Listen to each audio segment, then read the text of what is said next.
Salam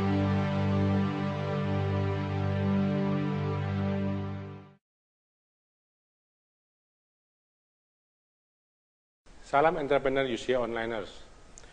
Kini kita masuk pada pembahasan mengenai company dari 3C. Company atau perusahaan kita tentunya, itu harus kita perhatikan juga.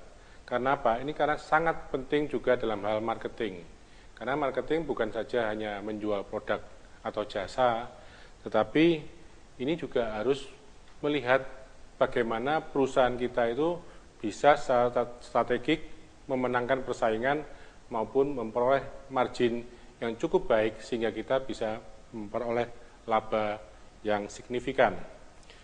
Saya akan menggunakan teori manajemen strategi dari Michael Porter, yaitu tentang value chain atau rantai nilai. Dalam teori value chain ini, Porter menjelaskan bahwa setiap perusahaan itu ada dua aktivitas. Pertama, aktivitas utama, dan kedua adalah aktivitas pendukung. Aktivitas utama dikatakan dalam teori yang dikemukakan oleh Porter ini, dalam bukunya salah satunya adalah Strategic Marketing Planning ini, atau bisa juga UC Onliner baca di buku-buku sejenis lainnya tentang manajemen strategi, yaitu ada tentang logistik. Jadi sebetulnya intinya adalah masalah manajemen, pengelolaan. Kalau manajemen dilakukan secara efektif dan efisien, maka hasilnya akan baik. Nah, dalam aktivitas utama ini, tadi pertama adalah masalah logistik ke dalam. Artinya apa? Artinya bahwa kemampuan kita melakukan pembelian, entah bahan baku, entah bahan atau barang-barang yang akan kita jual, itu menjadi sangat penting. Kemudian, bagaimana kita melakukan operasi usaha. Operasi usaha itu bisa menyangkut masalah finance, bisa menyangkut soal beraneka ragam ya. Jadi artinya operasi usaha kita itu dilakukan dengan sistem seperti apa. Lalu juga ada outbound logistik atau logistik keluar, di mana bagaimana cara kita mendistribusikan barang itu hingga sampai kepada pelanggan kita. Lalu aktivitas yang berikutnya adalah masalah marketing dan penjualan. Memang di sini bukan lagi bersifat strategi marketing, tapi lebih pada manajemen pemasaran dan penjualan. Yang kelima adalah masalah service atau kegiatan pelayanan kita. Jadi ada 5 aktivitas utama. Pertama adalah logistik ke dalam, kedua operasi, artinya operasional usaha, ketiga adalah logistik keluar, keempat adalah masalah marketing dan penjualan, dan kelima adalah pelayanan. Nah, ini adalah aktivitas utama. Lalu apa aktivitas pendukungnya? Aktivitas pendukung itu misalnya infrastruktur usaha kita.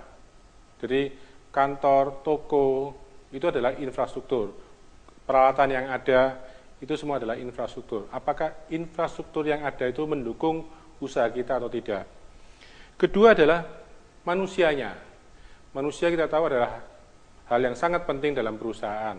Jadi apakah sumber daya manusia yang ada itu benar-benar baik, memiliki kompetensi, memiliki dedikasi, dan kemudian mampu bekerja dengan optimal.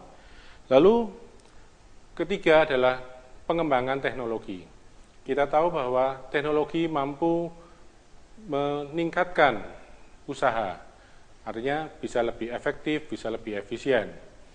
Dan yang terakhir adalah masalah procurement. Procurement adalah pengadaan atau kemampuan kita dalam pembelian.